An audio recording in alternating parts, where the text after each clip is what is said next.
दोस्तों, हम आपके सामने स्वर नामक टॉपिक लेकर आज प्रस्तुत हुए हैं। यूपी टेट के संस्कृत भाषा में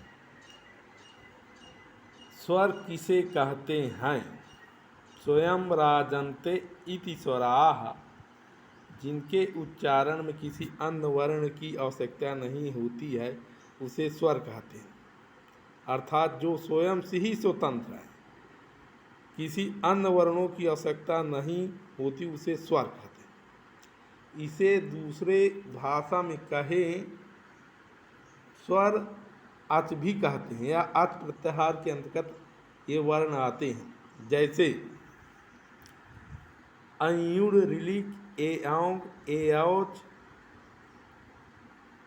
अच प्रत्याहार के अंतर्गत आते हैं, और अच प्रत्याहार 1 से 4 तक आते हैं महेश्वर सूत्र में। अंतिम हलंत वर्ण च तथा चा की गणना नहीं करते हैं। हलंत वर्ण की गणना नहीं की जाती है। प्रथम वर्ण और बीच के वर्णों की गणना के हलंत वर्ण की गणना नहीं की जाती। स्वरों की संख्या दोस्तों कितनी है? स्वरों की संख्या कुल मिलाकर 9 है। संस्कृत स्वरों की संख्या कितनी है? 9 है। हिंदी में स्वरों की संख्या कितनी है? 11 है। मूल स्वर संस्कृत में मूल स्वरों की संख्या कितनी है? 5 है। मूल स्वर किसे कहते हैं? जिसकी सहायता से स्वरों में परिवर्तन लाया जाए उसे मूल स्वर कहते हैं। मूल स्वर से ही दीर्घ स्वर या संयुक्त स्वर बनाया जाता है। जैसे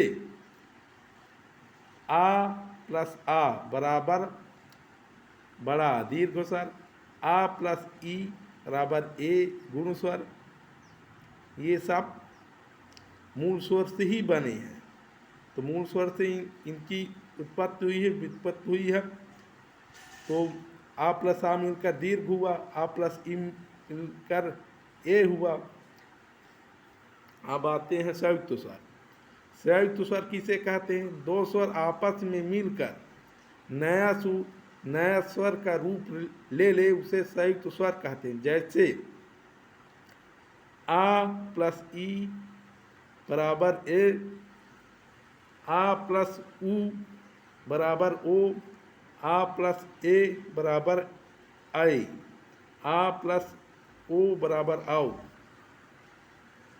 संयुक्त स्वरों की संख्या कितनी है? संयुक्त स्वरों की संख्या 4 है। जैसे आ प्लस ई बराबर ए, आ प्लस उ बराबर ओ, आ प्लस ए बराबर आए, आ प्लस ओ बराबर आओ। अब आते हैं स्वर के भेद। स्वर के भेद कितने हैं? स्वर के भेद मूल 3 हैं। हर्ष स्वर, दीर्घ स्वर, प्लुत स्वर। हर्ष स्वर किसे कहते हैं? जिनके उच्चारण में एक मात्रा का समय लगे उसे हर्ष स्वर कहते हैं। हर्ष स्वरों की संख्या कितनी है? हर्ष स्वरों की संख्या 5 है। जैसे आ, ई, उ, री, ली। किस स्वर का दीर्घ स्वर नहीं होता है? री। रिली स्वर का दीर्घ कभी नहीं होता है। ये नोट कर लीजिए, ये मोस्ट इम्पोर्टेंट क्वेश्चन है। री स्वर का दीर्घ कभी नहीं होता है। दीर्घ स्वर किसे कहते हैं? जिन स्वरों के उच्चारण में 2 मात्रा का समय उसे दीर्घ स्वर कहते हैं। आ, ई, उ, री, ए, ओ, आए, औ।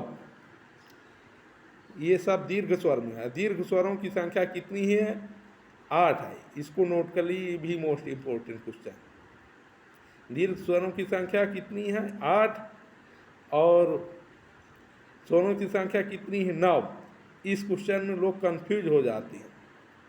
जिन स्वरों के उच्चारण में प्लुत स्वर, जिन स्वरों के उच्चारण में 2 मात्रा से अधिक अर्थात 3 मात्रा का समय लगे उसे प्लुत स्वर कहते हैं।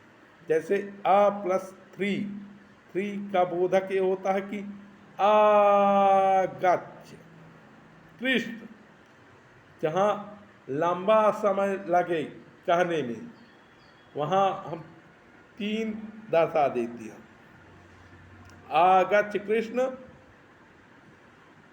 करके उदाहरण मिलेगा आपको, आगे चलकर बताएंगे। तो ये आपका यूपी टेट का संस्कृत का व्याकरण का सिलेबस है, जिसमें आपको हम आज स्वर पढ़ाए हुए हैं। अगला टॉपिक अब आपके सामने ये स्वर पढ़ा दिए। अब अगला टॉपिक आपके सामने हो सकता है महेश्वर सूत्र या अक्षर से हो, ऐसे करके कुछ टॉपिक होगा। तो ये रहा आज का टॉपिक। आप लोगों को अगर समझ में आया हो तो लाइक करें और कमेंट बॉक्स में कमेंट करिए कि कैसा रहा वीडियो।